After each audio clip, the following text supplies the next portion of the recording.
Hey, it's Longlegs and team. Ubisoft have done it again. The year of the quadruple game has arrived. Bye bye AAA batteries, double those AA meetings, 4 figures for game consoles. Let's go, Gilmore! No, I jest. Fortunately, RGG Studios plundered Ubisoft's self-imposed pirate crown with Yakuza Pirate in Hawaii. Let me show you some of the madness. It's a ride. We wake up clearly after a huge bender. Lying like a drunk beach seal is Goro Majima. We recently played out his origin story in Yakuza 0, where he was constantly berated by bald, lustful, dancing men. Hopefully here it's more bikinis on the beach, hey? If you ask me, even the best booze couldn't have topped it. Yeah, I can believe that, Majima. Who was I? You were a totally normal guy, dude. Real boring dude. Post Malone turns up as a pirate, not surprised to be honest. He's top country, next is sea shanty. Meanwhile, Unreal Engine Sora here is already proving to be the athletic sideman we need. Having the first adversary have an anticlimactic name like Keith isn't the greatest hype builder. Kinda reminds me of facing another bland name boss in Red Dead Revolver, Darren. We immediately hit the bars. Majima is dehydrated and could use a hydrating scotch in this hot sun. Owner of the bar appears to be sporting the same tattoos as Dwayne "The Rock" Johnson, so naturally he's going to try and push that damn tequila on us. Some say Like a Dragon has gone too silly with its narratives, but I argue this. Within half an hour we're faced with a moral decision of life and death. As the beady eye of a chicken stares down Majima's soul, do we save this chicken from the clutches of the Asian colonial Sanders we met in Little Asia back in Japan? Majima sets his eye on a pirate ship, and what a surprise, it's Post Malone again on board. We've been going round in circles with this guy. Majima deals with all the flotsam as he puts it outside while the ship's captain gets real horny for his steak. Hard as a rock. The captain, resembling a roided up Keith Richards from Rolling Stones, then has the kid at knife's edge and the kid's having an asthma attack again. It seems we're actually backstage at a recent Rolling Stones gig then. We beat Keith Richards and claim his hat and ship, but we need Dwayne the Fake Johnson to join as navigator to get around. We meet the cook Masaru, Masaru being that kind of guy that's traveled a lot and loves telling everyone the extravagant food he likes whilst judging you for liking uncultured steak. The crew perform the weirdest version of I Got Cabin Fever from Muppets Treasure Island. Bless you, Majima. Finally, a badass boss comes into play. The bear from Red Dead Redemption 2 looking to reenact the damn Revenant again. We sail to Nele Island to get some answers on Majima's blackout amnesia, as there's Yakuza there, but Clone Wars era Boba Fett arrives first and gets real paranoid about the pirate ship. To be fair, bit of a red flag. That's black and white. We reunite with the Yakuza boys. Couple of needy guys come straight up to him like fangirls for BTS. I bet he is so glad he has amnesia right now to avoid the small talk. We got one guy having a great time with both the bin and psilocybin bin. Believe this guy's 60? Ooh. No, we can't, but of all the wacky, insane things in the Yakuza universe, this area I can let slide. Next, we get to Atlantis. Entering Atlantis is like finding the lost city of Atlantis, but looks like all the online gambling sites have got to it first. Cruella de Vil is collecting sharks instead of Dalmatians now, it seems. We bump into a guy that feels bad he's disappointed his parents. They had to deal with the fact they gave birth to a sworn scallywag. It's not a choice, mum. I'm just a sworn scallywag. Majima gets reunited with the Bat, although can't help feel this free session was designed to make me feel like I'm good at this, to keep coming back. Patronizingly patting you on the back. You got an S rank, congratulations. And just as we leave, as if he heard a song request, Post Malone's back again. Roidhead Keith Richards put a bounty on Majima's head, bankrolled by the apparent top dog pirate Mortimer, who I keep picturing in my head as Animal Crossing's Tortimer, not as menacing. It doesn't get any better for him though. We get shown an Insta of him and he looks like the lead singer of a 2000s indie band or Beck. Okay, now we're cooking Yakuza beef. Captain beef to be exact. Just look at this power dance for this guy in the in-game music. He's the guy you don't want to bump into on the dance floor of a rave when you think you've already taken too many disco biscuits, making you think you're for sure gonna die of an overdose looking at this guy. Look at him, he's pilled to the gills. Beef simmers down though and joins the crew. Why not have a pill popper at sea? Sure he won't need water. We arrive in Honolulu and immediately are reminded of the inflation problems during a mugging. This may have actually been from a seed Majima planted in the 80s. We meet another roided up celebrity in Harvey Keitel. You may have seen this guy in some Pulp Fiction movies. Well, apparently he's really good at upgrading our ship as well. Someone needs to tell this guy the plaster is not helping to sell here for an e-scooter, mate. The Revolve bar owner lets us crash the night the legend, despite the fact that Unreal Sora orders us straight milk at the bar. Gotta say that's a psychopath move right there. He he is from the Disney universe, to be fair. Checks out. Next, we pop into Aloe Happy Tours, where the mascot is feeling the success. 6 pairs of coconuts right here, living the good life. Of course, Elizabeth, the manager, puts a lime in those coconuts and sours the experience. Putting a knife in the employee's head will do that. We fight the toughest enemy so far in the game, the camera angle. It was an honor though to help clear out Trailer Park Boy Ricky's bar though. He got along with the kid too. Guess age 10 and a grade 10 think alike. We then bump into a fanboy for a Japanese idol. He's too nervous, bless him, to go on his own, so obviously having a 60-year-old ripped tattooed Yakuza with an eye patch is just the thing he needs to accompany him to ease his nerves. So we join him. Big mistake. The guy immediately either goes into orgasm or cardiac arrest. Okay, it's orgasm. By the time we stop for the complimentary lunch, Majima is done, all the way to the toilet. It all ends in a private concert on the beach where she announces she's getting married to a sleazeball manager. Devastating news for the incel boys. They all fall down this time, not in orgasm, but cardiac arrest. Some come to though and make themselves into the lamest version of the X-Men. Check out this Gambit and Cyclops. Crazy Taxi's lack of funding over the years from Sega has taken effect, presenting Crazy Bikes, where you make thousands for the company in one run and you get a $30 wage back. Cool. We hit the arcade, which just reminds me how much funner arcade games are than AAA games today. Shout out to this game, The Ocean Hunter.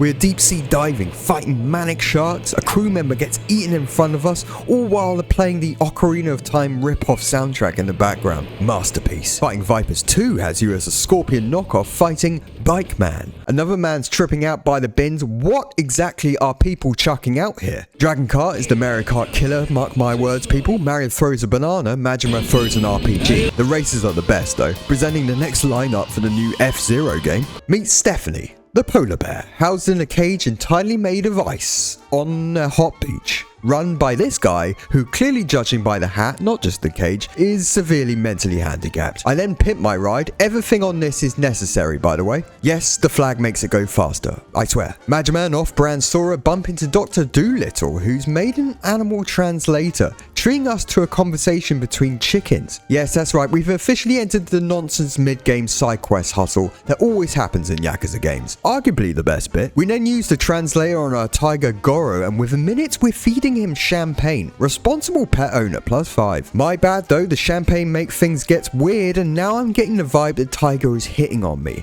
Yeah, it's getting weird here. Not to mention, as the tiger is about to ask Majima out on a date, the battery gets low, and you can hear Majima getting stressed as if he wants to be in a romantic fling with this baby tiger. Kiryu wouldn't be doing this bestiality shit. Luckily, it turned out to be the damn doctor relaying the passionate tiger's words as a hustle out of sight, so the tiger hasn't got a thing for us, thank God. But we're now left knowing Majima was into the idea, which we can never take back now. We then take a tourist trip on the tram, only to be joined by a passionate photographer. We get chatting and take a look at what he's captured, and on that SD card was the steamiest selection of American tanned male beef. Not Captain Beef, mind you. Of course, Majima is into it. Don't forget those lustful bald men in Yakuza 0, and has a snap himself. Not really surprising considering a minute ago he was entertaining the idea of going on a date with a baby tiger. Majima meets a human statue again. Last time this happened, the statue needed a piss real bad in Yakuza 0. This one's into masochism and getting people to watch him shit. I just love how Japanese this game is. We pimped our ship thanks to Julie's Gearworks and broided up Harvey Keitel, and the captain's quarters now has a karaoke station. We get Majima's wardrobe more ready for a magic show in Vegas. The crew enter the Pirates Coliseum for our first match. We smash it as I hyped everyone up beforehand by giving them flowers. No joke, it works. After the Cruella de Vil type Queen Michelle invites us for some afternoon tea, we meet Pirate King Raymond Law,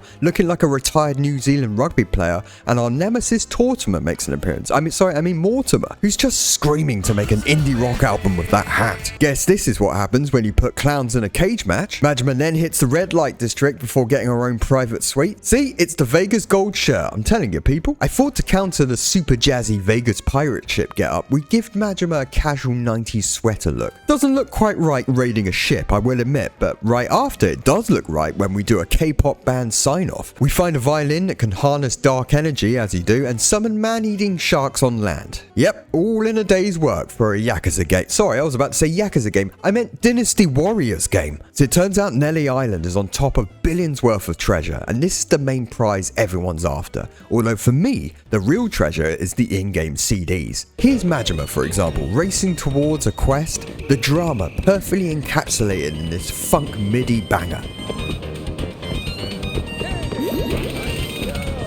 Captain Beef needs balls. There's a fire breather who our statue mate seems to be a nemesis with, and he's up against our masochistic statue friend in a show and tell. Tosh here seems to get too into it and sets the building on fire. His set really brought the house down. Statue Man combines his bronze coating with his love of pain and walks into the burning house like he's Sephiroth, only to emerge saving a kid. Now, is anyone going to tell him the makeup on his face isn't going to go down well outside the cultural bubble of Hawaii? We meet Brendan Fraser as the whale. Saejima, Majima's swarm bro, visits in a smart summer attire only for our Goro tiger to piss on his shoes, probably asking him out on a date. Starting to get worried about Harvey Keitel. Is he on the same stuff as the guys on the bins? Majima wants to talk to Tucker, a guy bankrolling the whole Yakuza treasure hunt on Nelly Island that all the pirates are after, but we have to fight his lawyer because this is a Yakuza game, and if you want to talk to someone, you gotta beat them to the inch of their life. It's just social etiquette. This of course involves a swift kick to the balls. You fought well, Majima-san.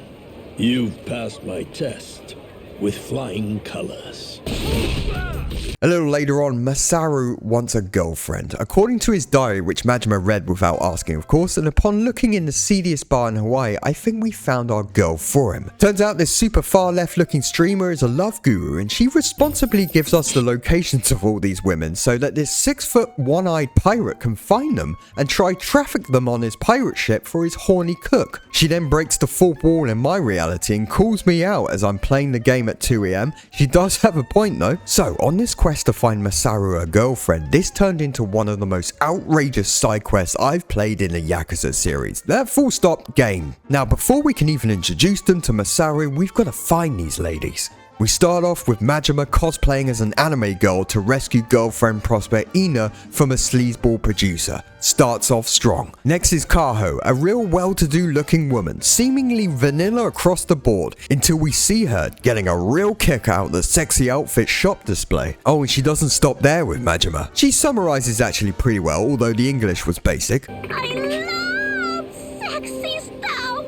Moving on then to Miss Psycho, who after a round of Dragon Kart gets absolutely slaughtered chugging beer with me, becoming one of those friends on a night out that just attracts stressful interactions every corner, complete social liability. Somehow though she lands a brand ambassador deal whilst out wasted. Play hard, work hard, respect. She keeps saying, Let's go. though, which really did my head in. You're not playing Fortnite, love, okay? Speaking of which, streamer Misoshi is next. For a streamer, her English is terrible. Oh, I thought you were gonna propose to me. She tries to explain YouTube Let's Plays to Majima, while he tries to explain they've mainly migrated to the Twitch platform, but we wish her luck on her 2010 YouTube style grind. We end up streaming from a bar as you do with her, the comment section immediately pointing out how old Majima is. Boomer alert apparently. We're weak sauce. Is that a saying? What? We strengthen the source with a let's go. That seems to always work on Twitch. Majima though then flat out lies to Masoshi's face. So with all the ladies finally agreeing to meet our lovesick in-house chef, you think this quest is a wrap, huh? Nope. It gets weirder. Now we're in a real-life Japanese dating show with IRL Masaru as the bachelor. Thought for a second I sold my organs for a 5090, the graphic looks so real. I just love the fact that RGG went through with the insane effort of creating a real show, hiring all the actors just for a side quest. Welcome to...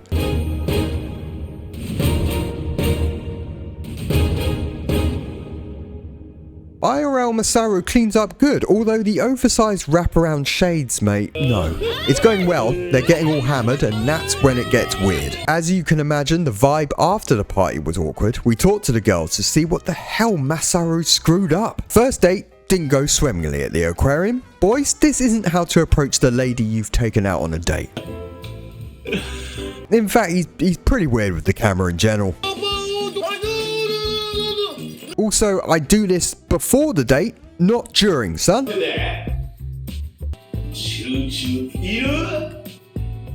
Now, I thought we'd have better luck with the streamer. After all, if anything, Masaru would be an entertaining streamer. Masaru, Masaru. And in the end, to rub salt in the wound, or to add salt like this at least, all all the girls basically confess their love for Majima in front of Masaru. Cold. Not to worry though, turns out we were right at the start all along. Masaru and the far left super woke love guru were a match made in a bar. Okay, I'm gonna wrap this here for the video, the rest is just me ruining the ending for you. Team, as I think you get the idea from that quest, the general insane vibe of this amazing quadruple pirate game. Don't spoil the end for me in the comments or I'll summon man-eating sharks on you, or worse, the love guru. And if you've played this game yourself, I want to know your craziest side quest antics, or even did you get any luck with Masaru on his dating? I don't even know if that's a choice or not. I'm Longlegs, and thanks for hanging out. Stay classy out there, you scurvy-ridden deviant. This place is pirate heaven. This place is pirate heaven. This place is